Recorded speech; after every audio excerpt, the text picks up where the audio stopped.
y proteínas que ayudan para el diagnóstico. Y dijimos que la mioglobina no es un marcador cardioespecífico, ¿verdad?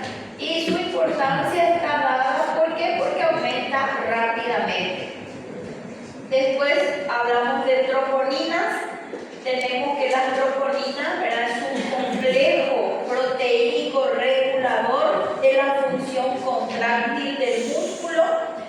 Y que tiene, son tres tipos o isoformas, ¿verdad?, en donde la troponina C fija al calcio, la troponina D liga el complejo troponina a la tropomiosina y la troponina I, que es la subunidad inhibidora del complejo troponina-tropomiosina. Entonces, esta proteína, ¿verdad?, vemos que la troponina I es la que es utilizada para el diagnóstico. ¿Por qué? Porque la mayor concentración o síntesis de este tipo, ¿verdad?, está dado en el músculo cardíaco. De ahí entonces que sea cardioespecífica. También cabe destacar que la troponina, si nosotros, por ejemplo, nos hacemos un dosaje de troponina, va a ser 0, 0, 0. ¿Entienden? No tenemos prácticamente una concentración de troponina siempre y cuando no haya una lesión. ¿Está bien? Entonces, de ahí que, ¿verdad?, sea muy útil para el diagnóstico. Siempre que marque un pequeño aumento, ya es porque hay una lesión. Empieza a aumentar en 3 a 4 horas luego de una lesión miocardial. ¿Bien? Entonces, y permanece en sangre entre 7 a 9 días aproximadamente. En cambio, las enzimas CK total y CKMB teníamos en sangre, por ejemplo, la CK total tenemos aproximadamente entre 72 a 96 horas y la CKMB tenemos 48 a 72 horas. Entonces, cuando ya no tenemos estas enzimas, todavía tenemos la troponina. De ahí que podemos, ¿verdad?, hacer el diagnóstico y decir, tuvo un infarto hace 4 o 5 días. ¿Por qué? Porque tenemos todavía troponina, ¿verdad?, en concentración de sangre. O sea, vuelve a la normalidad aproximadamente en ese tiempo, ¿verdad?, entre 7 a 9 días. Bueno, ¿cómo? ¿Ok? Pero a veces, pues, el infarto no es, la lesión no es grande, ¿verdad? Da, por ejemplo, un pequeño tirón así y pasa. Después de eso, si no se trata, puede venir más fuerte. Lo mismo que cuando ya está el paciente internado, está siendo tratado y te infarta 2 o 3 veces después, ¿verdad? Entonces, ahí la troponina salta. Tenemos mayor a 10.000, 25.000, 40.000. A medida que aumenta, entonces indica que el daño es mayor. Y nos indica que nuestro paciente infartó de vuelta o está infartando. Es también, tampoco podemos, ¿verdad?, descartar un infarto con la primera toma de muestra. Si es muy rápido, esto tarda en aumentar. Entonces tenemos que hacer por lo menos 3 veces en un día y después recién descartar, por ejemplo, cada 3 horas, 4 horas.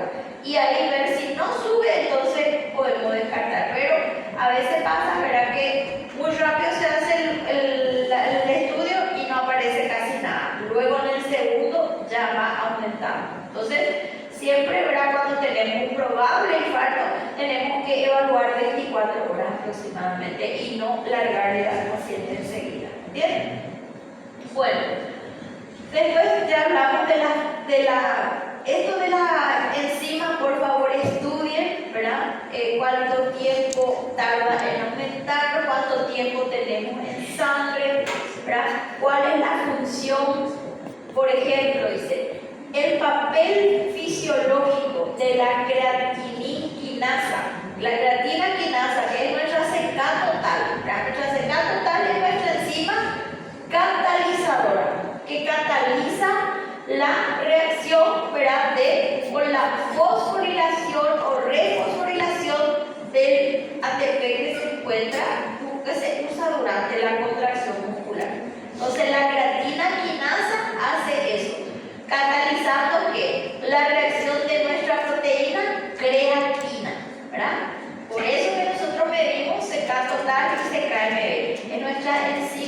catalizadora, ¿verdad?, de la utilización de la creatina como fuente de ATP para el músculo.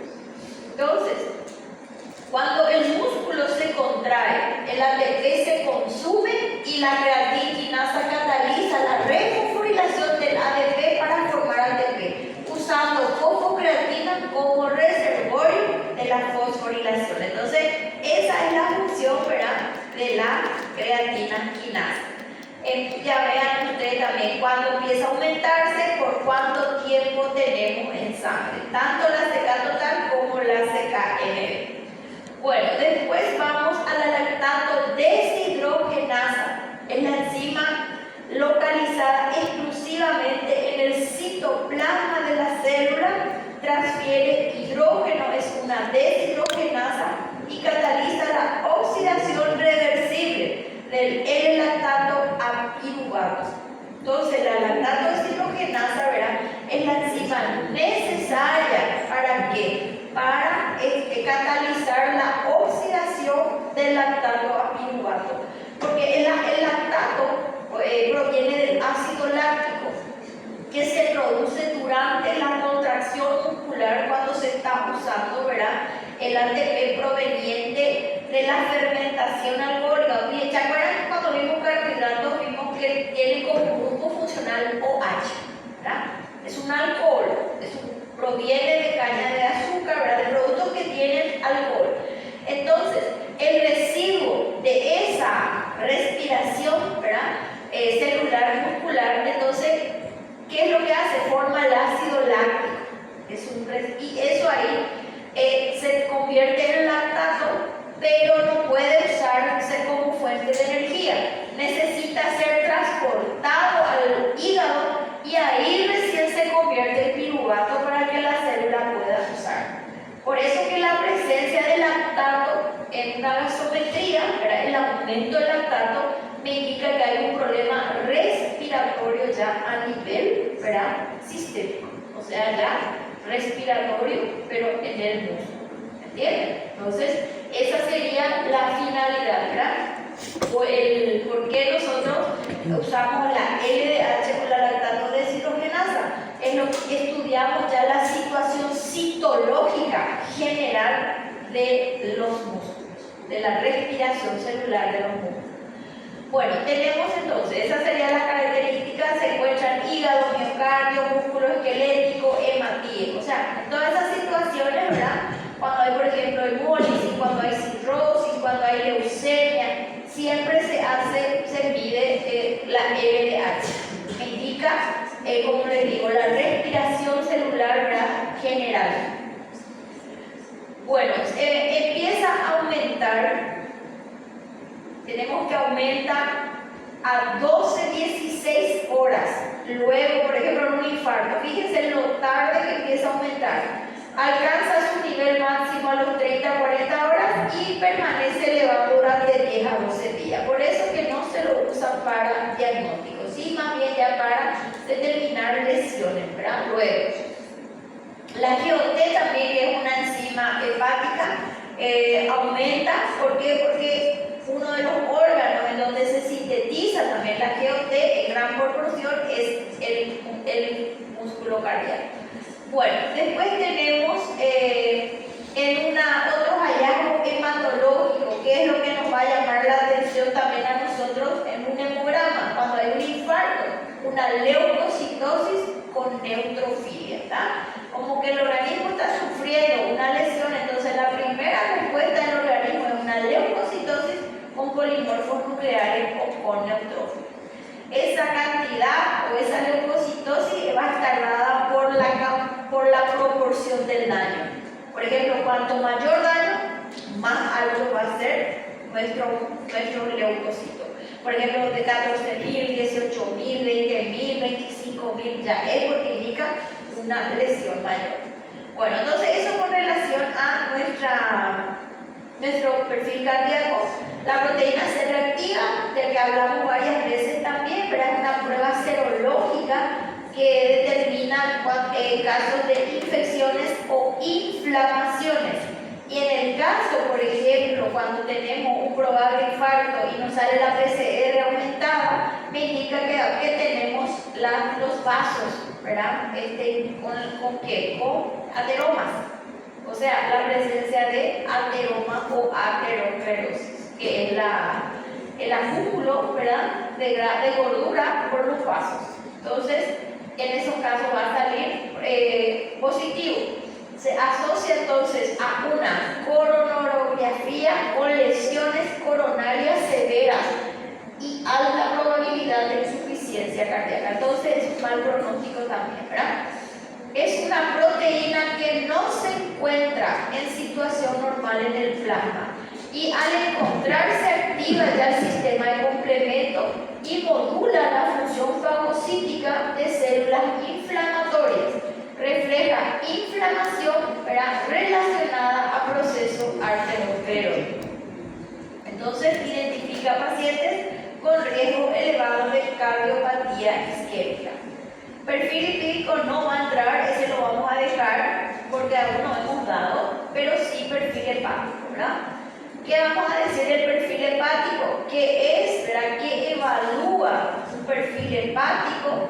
¿Cuáles son las enzimas que forman nuestro perfil hepático? Son estas acá. Yo les puedo poner en el examen a ustedes cuáles son las determinaciones que forman un perfil hepático, por ejemplo, ¿verdad?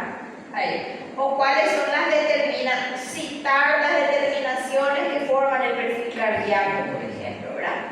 O le pongo describe brevemente el perfil proteico, ¿verdad? Entonces me van a poner el perfil proteico es la cantidad de proteínas en sangre que está formada por dos principales, la albúmina y la globulina. La albúmina hace esto, la globulina hace lo otro. Entonces traten de estudiar entendiendo, ¿verdad?, con sus palabras igual.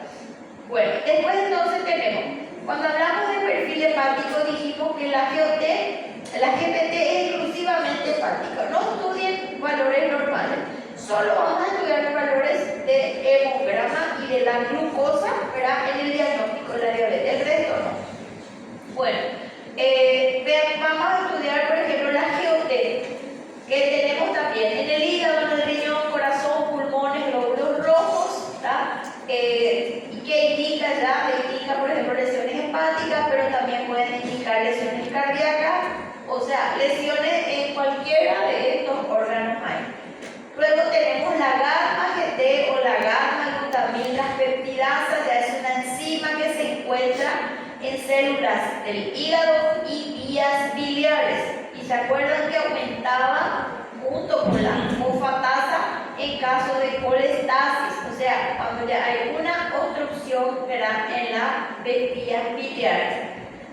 Bueno, después tenemos la fosfatasa, que también la fosfatasa alcalina tenemos en órganos como riñón, hígado, placenta, hueso, vías biliares, intestino. Y también asociamos directamente a una cirrosis, a un problema óseo, ¿verdad?, o a un problema de la vesícula biliar. Y por último tenemos la bilirrubina. ¿Se acuerdan? ¿Qué es la bilirrubina? Es un producto, ¿verdad?, o es el producto de desecho que se produce durante la degradación de la hemoglobina, que está presente en los glóbulos rojos, ¿verdad? Aquí entonces, la bilirrubina es degradada, o sea, está formada por dos fracciones, la directa y la indirecta. La bilirrubina total se halla unida a la albúmina, la bilirrubina indirecta también se encuentra unido a la albúmina. ¿Por qué? Porque no es soluble, ¿verdad?, no puede transportarse solo. Ahora, la bilirrubina directa es ya la parte de la bilirrubina total que ya fue, ¿verdad?, metabolizada y que ya va a ser eliminada a través de ¿qué? De las heces y de la orina. Y luego tenemos, acá por ejemplo tenemos qué es la bilirrubina total, qué es la bilirrubina directa, qué es la bilirrubina indirecta. Y después tenemos, ¿verdad?, la situación que se presenta cuando hay un aumento de bilirrubina. Entonces, si yo les pongo definir ictericia, ¿qué me van a poner? Siempre me ponen la coloración amarillenta de la piel, pero ahí no me dicen nada ustedes como médico, ¿verdad? necesito saber por qué está amarilla la piel. Entonces, exacto, entonces vamos a definirlo. Coloración amarillenta de la piel a causa del aumento de la concentración de la bilirrubina. Ahí ya, ¿verdad? Ya es una respuesta científica, ¿verdad? Porque cualquiera puede decir, está amarillo, está histérico. ¿Pero por qué? ¿Qué es esa ictericia? Entonces, ocurre por el aumento de bilirrubina que no está pudiendo ser eliminada, ¿verdad? Es tanta la cantidad de bilirrubina que la función hepática no tiene la suficiente capacidad como para, ¿verdad?, degradar y eliminar eso. Entonces, ¿y en qué caso aumenta eso? Cuando hay una disfunción hepática, ¿tá? O una obstrucción de las vías biliares. A veces pasa que no puede salir. Entonces, en esos casos, ¿verdad?, es donde vamos a entender, por ejemplo, cuando la bilirrubina total está alta y la directa está más baja que la indirecta, por ejemplo, ¿verdad? O cuando la directa está más alta que la indirecta. Entonces, si la directa está alta es porque, ¿verdad?, mi hígado es el que está produciendo pero no está saliendo. En cambio, si es la indirecta es porque no se está pudiendo degradar, ¿entiendes? Entonces tiene un contexto de interpretación también. Y es muy importante esto en el recién nacido. Ustedes saben que en el recién nacido tenemos la ictericia del recién nacido, ¿verdad?, que se da aproximadamente 8-12 horas luego del nacimiento. Entonces, ¿qué es lo que se produce? Una hemólisis. ¿Qué quiere decir? Hay una destrucción de glóbulos rojos entre sí en el momento de empezar a generar su propio oxígeno. Hay una desorganización. Esa desorganización más bien son incompatibilidades de proteínas. ¿Se acuerdan que las proteínas que nosotros tenemos, por ejemplo, el sistema ABO, ¿verdad?, el sistema RH? Esas son proteínas que hacen que todos nosotros seamos diferentes. Pero tenemos otra vez subtipos que no son, ¿cómo les voy a decir?, dosados, ¿verdad? ¿Por qué les parece a ustedes que un trasplante de órgano no es al 100%, ¿verdad?, exitoso? Porque están otra vez los isotipos, las isoenzimas, ¿verdad?, que hacen qué cosa, que rechazan de repente, ¿verdad? A veces sale bien, a veces sale mal, por más de que se hagan todos los estudios. Entonces, a eso se refiere. ¿Por qué hay una hemólisis? ¿Por qué? Porque hay esos glóbulos rojos, ¿verdad?, no están organizados, o sea, son varios tipos de proteínas. Entonces, entre ellos se lisan, se desconocen y genera una hemólisis. Y esa hemólisis es lo que ya después, ¿verdad?, genera suficiente cantidad de bilirrubina. ¿Por qué? Porque hay mucha hemoglobina. Y eso lleva tiempo para que el hígado pueda procesarlo y para que pueda eliminarse. Porque también la capacidad hepática del recién nacido es mucho menor que la de un adulto, ¿se entiende? Y se lo pone a la luz ¿para qué? Para que pueda quebrar, pueda volverla soluble por medio de la vitamina D de los rayos solares, ¿entiende? Entonces esa es la finalidad de la luz, ¿no? Bueno, entonces, cuando nosotros tenemos, por ejemplo, problemas hepáticos, hepatitis, cualquier cosa que queramos evaluar clínicamente a un paciente, usamos el perfil hepático. Ahora, si queremos evaluar en un recién nacido, solo vamos a pedir bilirrubina. No vamos a pedir GPT, GOT, nada que ver. Vamos a pedir solamente dosaje de bilirrubina total y fracciones. ¿Me entiendes? ¿Por qué? Porque a mí lo único que me interesa es la hemólisis que se produjo y que yo tengo que ver si no es muy alto. ¿Por qué? ¿Qué es lo que hace la bilirrubina también? Ocupa el espacio del oxígeno en la sangre. Entonces, se llega poco oxígeno al cerebro y en el recién nacido puede causar enfermedades neurológicas. ¿Entiendes? Entonces, de ahí que, ¿verdad?, en el recién nacido es de bastante cuidado y en el adulto ya es una pérdida de la función hepática. Eso ahí ya no tiene vuelta atrás, a no ser que sea un trasplante de hígado, ¿verdad? Pero el deterioro, por ejemplo, en una cirrosis y aumenta la bilirrubina, no es buen pronóstico. ya indica que mi función hepática está cada vez menor, ¿entienden?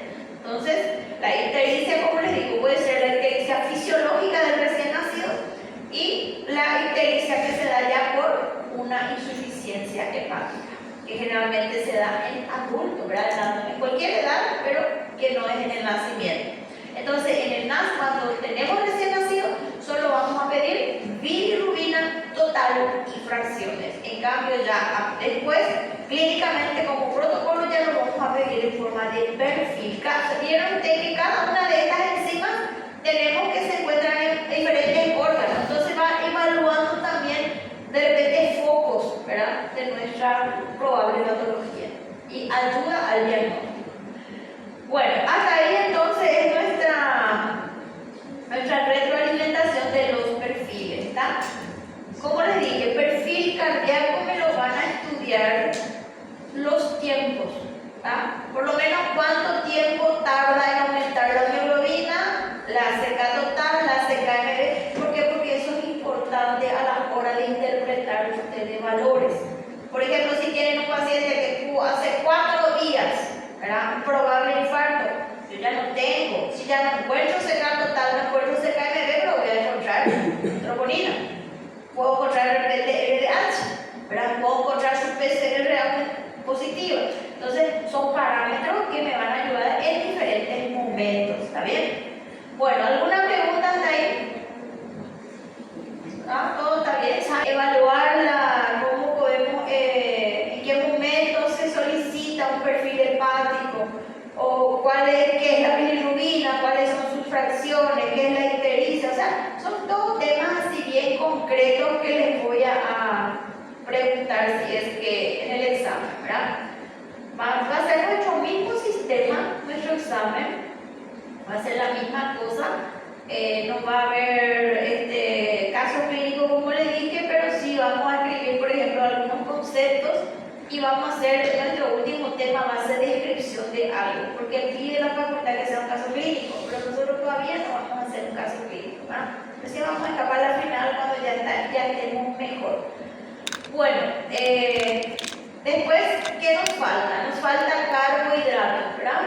O hidratos de carbono. Vamos a marcar por lo menos este primer material de hidratos de carbono y oxígeno, ¿verdad? De ahí viene la palabra carbohidratos, del carbono y del hidrógeno. Bueno, los carbohidratos, ¿verdad?, nos proveen de la energía necesaria para sobrevivir. Generalmente está dado por la alimentación, ¿verdad? Y tenemos que en nuestra dieta diaria tenemos diferentes tipos de carbohidratos dependiendo del tipo de fuente, ¿verdad?, de tipo de alimentos, y ahí lo clasificamos la primera clasificación es en monosacáridos, disacáridos y polisacáridos. Ahí entonces sabemos cuáles son los monosacáridos de importancia biológica, por ejemplo, ¿verdad? Fructosa, glucosa, galactosa, manosa. Disacáridos ya tenemos sacarosa, lactosa, y polisacáridos ya, poli que quiere decir mucho, ¿verdad? Entonces vamos a estudiar cuándo es un monosacárido, cuándo es un disacárido y cuándo es un polisacárido y cuáles son los ejemplos principales, ¿verdad? Los de importancia biológica. Sí. Estos pasan, ¿verdad? Se absorben. ¿Cómo se absorben los carbohidratos en el organismo? ¿De qué manera? A ver, ¿qué tipo de moléculas va a ser? ¿Un monosacárido, un disacárido o un polisacárido? Monosacárido, ¿verdad? El monosacárido es la unidad más pequeña que el organismo lo va a utilizar. ¿Y cómo que lo va a utilizar? ¿Como glucosa, como fructosa, como galactosa o como manosa? Esa es la forma en que el organismo, ¿verdad?, va a poder utilizar. Tiene que degradarse hasta monosacárido. ¿Qué pasa si vieron ustedes que cuando son disacáridos ya están formados por dos tipos, ¿verdad? Sí, disacáridos. Oligosacáridos está en nuestra otra clasificación. Estos son ya la forma, ¿verdad?, en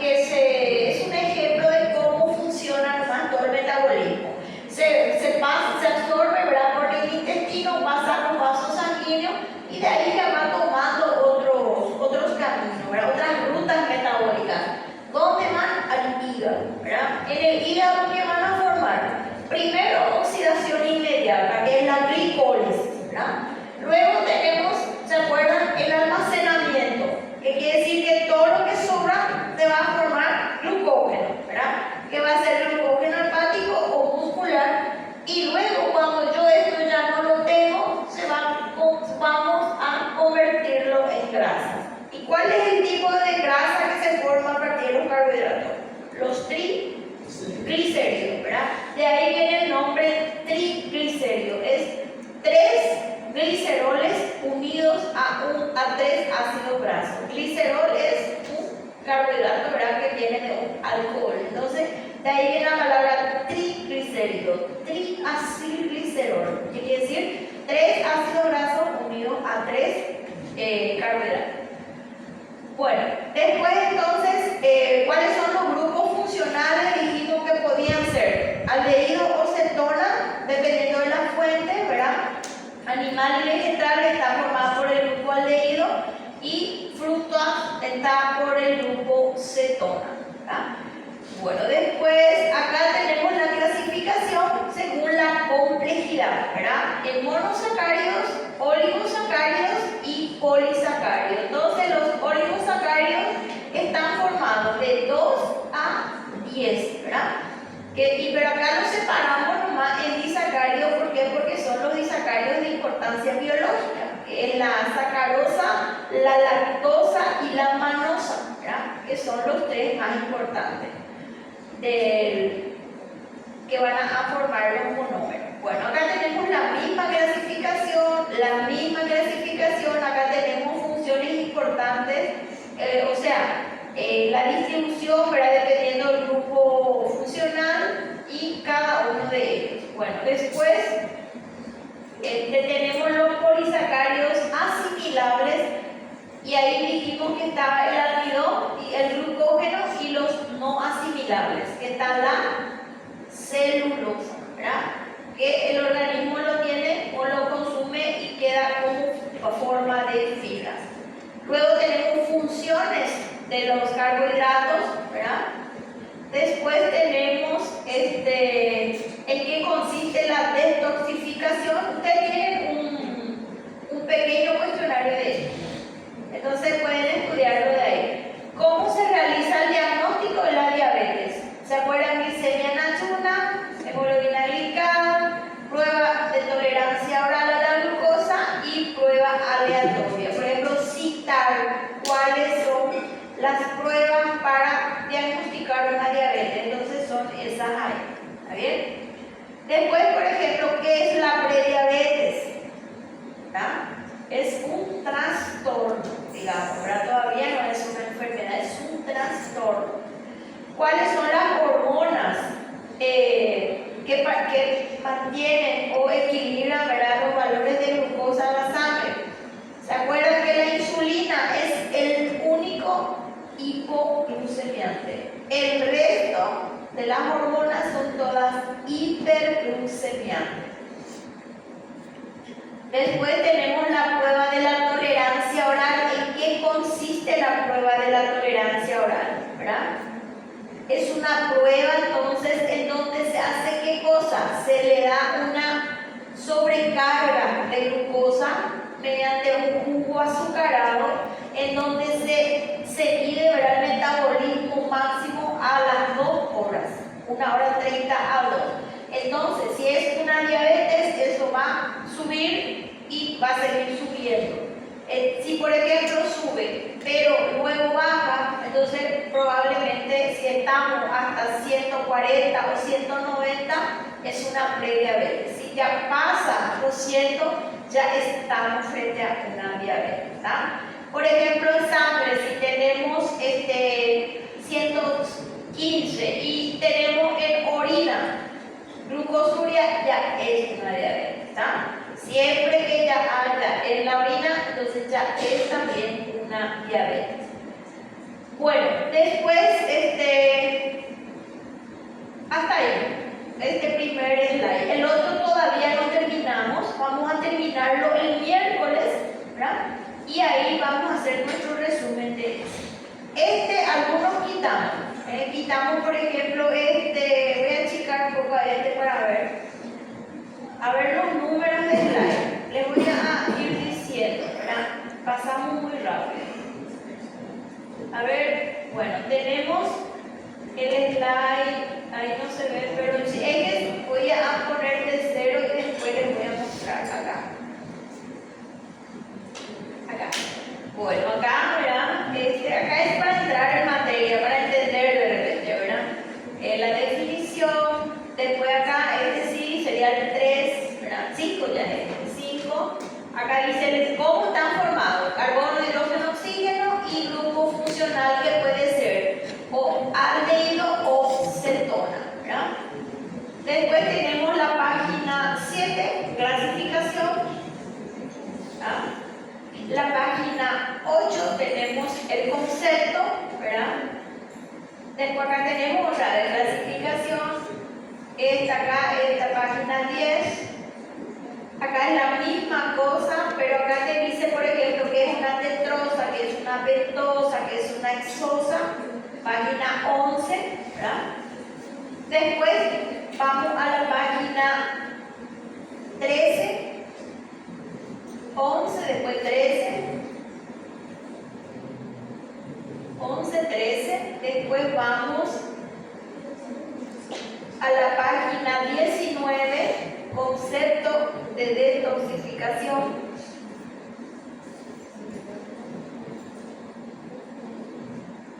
Tipos de alteraciones glucémicas, que es 21.